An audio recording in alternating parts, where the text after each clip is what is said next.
Bonjour tout le monde. Aujourd'hui, je vais présenter le principe de responsabilité unique qui, à mon avis, est le plus important des principes solides. Il est simple mais crucial à mettre en pratique quotidiennement. D'autant que certains développeurs le suivent parfois inconsciemment. Alors, que dit ce principe? En fait, c'est simple. Une classe ne doit avoir qu'une seule responsabilité. Cela signifie que on ne peut pas avoir une classe qui, par exemple, à la fois insère des données dans la base de données et gère, par exemple, la création de commandes ou qui contient des appels directs pour loguer des informations. Chaque classe doit se concentrer sur une seule tâche bien définie, ce qui rend le code plus lisible, plus maintenable et facilite les futures modifications. Alors, comment on peut dire que cette classe respecte ce principe? Notre oncle Bob dit, une classe ne doit avoir qu'une seule raison de changer.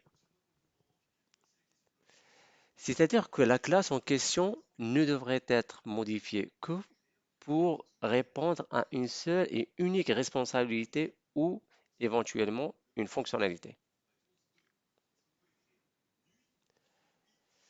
Les points forts de ce principe. Le premier, c'est le code. Le code propre et clair, c'est-à-dire chaque classe étant dédiée à une tâche, le code est plus facile à lire et à comprendre. Le deuxième point, c'est le dry.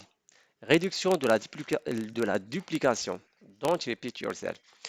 En respectant ce principe, on évite de dupliquer du code, ce qui permet d'avoir un projet plus cohérent et modifiable. Le point suivant, c'est la testabilité améliorée. Les classes ayant des responsabilités uniques sont plus faciles à tester, car elles se concentrent sur une seule fonctionnalité. Le point suivant, c'est la réutilisabilité. Une classe bien définie et focalisée sur une tâche spécifique peut être réutilisée dans d'autres parties du projet. Le dernier point, c'est la réduction de la dette technique. En fait, en limitant la responsabilité d'une classe, on réduit les risques de complexité excessive et les futurs besoins de refactoring. Maintenant, on va passer à un exemple. Ici, nous avons une classe order service. Cette classe order service, déjà, elle injecte un logger. Et dedans, donc là, j'imagine qu'on aura ici le code métier que je n'ai pas écrit, mais admettons comme quoi il y a une partie métier ici. Et à la fin, on envoie un mail au client pour confirmer la création de sa commande. Et le dernier point, c'est loguer appeler le logger pour loguer la création de commande. Euh, Là, dans un premier vue, on peut dire comme quoi on voit effectivement une violation de ce principe. Pourquoi? Parce qu'on a un code d'envoi de mail qui normalement ne doit pas être ici. Donc cette classe-là, elle fait deux choses. Elle fait la création de la commande et l'envoi de mail. Donc elle gère l'envoi de mail carrément.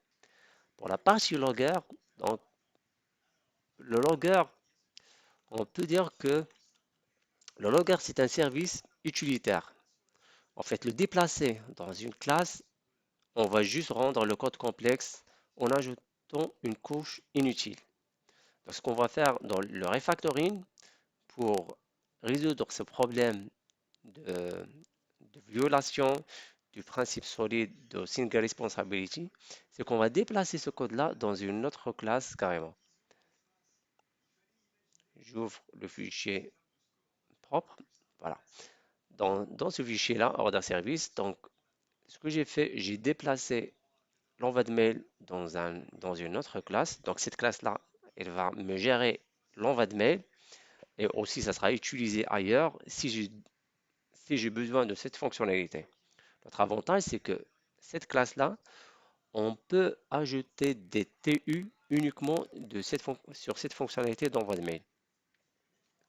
Si je reviens sur l'order service, Donc, l'order service, dedans, on a le code métier pour gérer la création d'order et à la fin, on appelle le mail service pour envoyer le mail et on appelle le logger pour ajouter les traces. Voilà, bah, j'espère que cette vidéo est utile pour vous et si vous avez des questions, n'hésitez pas de les mettre dans les commentaires. Bonne journée.